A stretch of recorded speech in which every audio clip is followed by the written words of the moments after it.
Topic पढ़ाना था आपको, उसमें इलेक्ट्रल पॉलिटिक्स टॉपिक था। उस टॉपिक को मैं कंटिन्यू कर रहा हूँ and this is very very important topic of class 9 and this is also important for MPSC purpose. ठीक है, तो most of topics are covered. कुछ टॉपिक बचे थे जो मैं आपके किताब में देख बता रहा हूँ। इसमें इंपॉर्टेंट टॉपिक था, देखो हम लोग वाइल्ड इलेक्शंस कर चुके थे, इलेक्शन कमीशन कर चुके थे। इलेक्शन कमीशन के टॉपिक में एक इंपॉर्टेंट मिसिंग हो गया था, मेरे से गलती हो गई थी। मैंने कहा था election commission is a constitutional body, this is true, but article जो था उसका 324 टू 327, इलेक्शन कमीशन जो इंडिया में है वो कॉन्स्टिट्यूशनल बॉडी है और वो आर्टिकल 324 टू 327 है। कल मैंने उसको थोड़ा मिस्टेक कर दिया था, तो करेक्शन कर लीजिए। अब एक टॉपिक आता है what makes election democratic, this is true, Indian elections really democratic elections. ठीक है, और इसका रिलेशन किस बात से है, each and every common person can participate, her common आदमी चुनाव लड़ सकता है जो 25 साल से बड़ी उम्र का है। अब वोटर कौन बनेगा, हु कैन बिकम वोटर, जो 18 साल से ऊपर का यूथ है वो सब वोटर है, ये हम डिस्कस कर चुके थे। फिर इसमें एक टॉपिक आपके जो है एनटीएससी में भी आता है, do you agree that political competition is good और bad? As per my opinion is concerned, the political competition is always good. A question आता है why it is good? Because children, if there is no competition in the political parties to convince the voter, to convince the participant, how they can proceed the good quality in front of the voter. भाई example ऐसे नहीं, x party है, x party ruling party है, x party को अगर अच्छा जब तक नहीं करेगी तो अपोजिशन पार्टी भी नहीं आ पाएगा, गवर्नमेंट भी नहीं आ पाएगा। तो कंपटीशन जरूरी है पॉलिटिकल पार्टीज के बीच में। हर पॉलिटिकल पार्टी इलेक्शन से पहले पॉलिटिकल कैंपेनिंग के दौरान अपना बेस्ट इलेक्शन मैनिफेस्टो डिक्लेयर करती है। अब बात की इलेक्शन मैनिफेस्टो क्या है, हमने बताया था आपको, इलेक्शन मैनिफेस्टो हिंदी में कहते हैं चुनावी घोषणा पत्र। It mean all the promises, जो प्रोमिसेस एक पार्टी करती है उनको पूरा करने के लिए जो प्रोसीजर है, जो कंटेंट है, उससे हम कहते हैं इलेक्शन मैनिफेस्टो। ये सब चीज हम कल बात कर चुके थे। उसके बाद आती है इलेक्टोरल कॉन्स्टिट्यूएंसीज। कॉन्स्टिट्यूएंसीज क्या होती है, आपके 9th वाले बच्चों के एग्जाम में क्वेश्चन आता है, एनटीएस में भी आता है। कॉन्स्टिट्यूएंसीज क्या है, सुनो, the constituencies are the area, इसे हिंदी में कहते हैं संसदीय क्षेत्र, यानी जिस एरिया से एक कैंडिडेट चुनाव में खड़ा होता है उसे हम कहते हैं कॉन्स्टिट्यूएंसीज। तो कॉन्स्टिट्यूएंसीज दो होती हैं, एक होती है रिजर्व कॉन्स्टिट्यूएंसी, एक होती है ओपन कॉन्स्टिट्यूएंसी। रिजर्व कॉन्स्टिट्यूएंसी सुन लो बच्चे ढंग से, रिजर्व कॉन्स्टिट्यूएंसी उसे कहते हैं जो कि कॉन्स्टिट्यूएंसीज रिजर्व होती है पर्टिकुलर सेक्शंस में। इंडिया में हमारे जो एससी एसटी कम्युनिटीज हैं उनके लिए पार्लियामेंट ने, कॉन्स्टिट्यूशन ने कुछ सीटें रिजर्व कर रखी हैं, उससे कहते हैं रिजर्व कॉन्स्टिट्यूएंसी।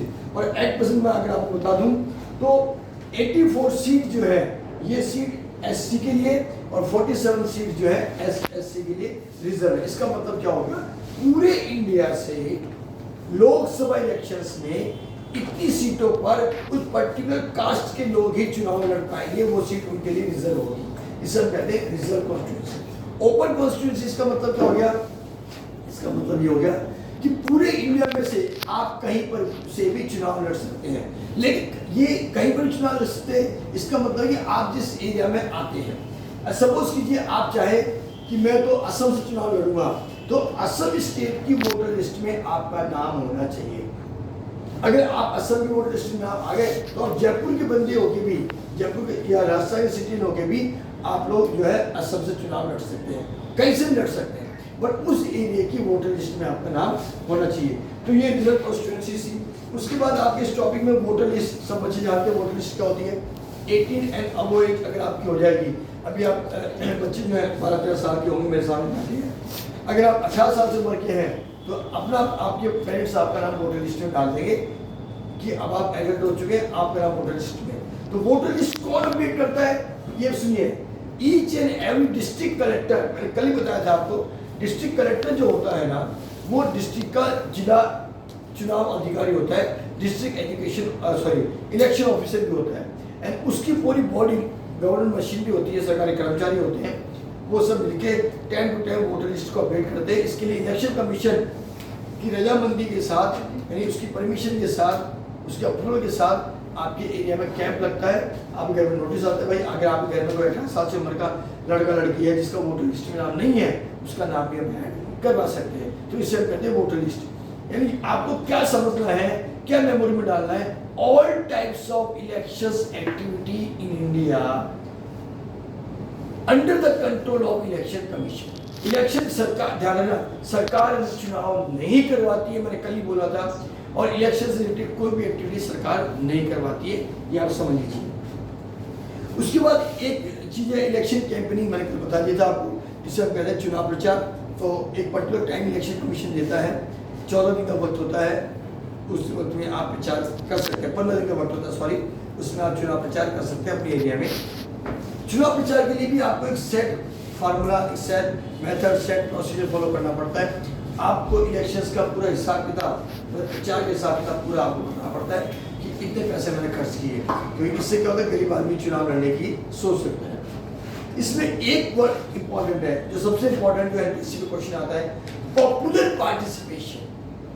इसका मतलब सुन लो, according to the Indian constitution and election commission norms, the popular participation, this word refers to the maximum citizens of India should allow to participate in the election procedure।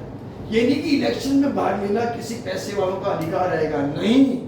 Her common इंसान जो 25 साल से उम्र का है, बड़ी उम्र का है, वो लोकसभा विधानसभा चुनाव में, और 21 साल से उम्र का है तो लोकल बॉडीज के चुनाव में चुनाव लड़ सकता है। पॉपुलर वर्ड यहाँ पर इसलिए यूज किया है कि it's the election process should be popular among the all the candidates और वोटर। यानी ऐसा नहीं हम सोचेंगे अब अमीर आदमी चुनाव लड़ेगा, गरीब आदमी चुनाव लड़ सकता है। तो इंडियन कॉन्स्टिट्यूशन, इलेक्शन कमीशन इस बात को फेवर करता है कि मैक्सिमम लोग चुनाव लड़े, मैक्सिमम, और बिना डर के चुनाव लड़े, ये सबसे इंपॉर्टेंट है। इससे हम कहते हैं पॉपुलर पार्टिसिपेशन, ये जरूरी है। मेरे ख्याल से आपके इस चैप्टर में रिलेटेड जो इम्पोर्टेंट टॉपिक थे वो शायद सारे कवर करने में बचा दिए इसमें। एनटीएससी के हिसाब से एक और है, हाँ, डेमोक्रेटिक इलेक्शंस, ये भी टॉपिक है, और आप चैप्टर 1 में आप डेमोक्रेसी के बारे में पढ़ चुके हैं। डेमोक्रेटिक इलेक्शंस का मतलब ये होता है इंडियन सिटीजन बिना किसी फियर के इलेक्शन लड़ सकता है। The elections are held in India in a democratic manner. बाकायदा वोटिंग पोलिंग स्टेशन होते हैं, कॉमन पर्सन जाता है, वोट देता है बिना किसी डर के, इसे हम कहते हैं डेमोक्रेटिक इलेक्शंस। हर कॉमन सिटीजन इंडिया का, अब ये बात अलग है कि इलेक्शंस में कुछ पैसा लगता है, अब गरीब आदमी चाहे मना कर दे, लेकिन कॉन्स्टिट्यूशन मना नहीं करता उसको, याद रखिए। अगर गरीब आदमी कहेगा मैं चुनाव लड़ूंगा और उसके गांव के लोग, मोहल्ले के लोग उसके चुनाव के लिए फाइनेंशियल सपोर्ट देने को तैयार हैं प्रचार के लिए, तो गरीब आदमी भी चुनाव लड़ सकता है। अगर आपको ध्यान हो तो दिल्ली में जब विधानसभा चुनाव हुए थे, मुझे याद आ गया, अच्छी बात है ये बात, दिल्ली में जब चुनाव हुए थे तो एक मोबाइल रिपेयरिंग करने वाला आदमी इंडियन पॉलिटिकल हिस्ट्री में वो एमएलए बन चुका है दिल्ली विधानसभा के लिए।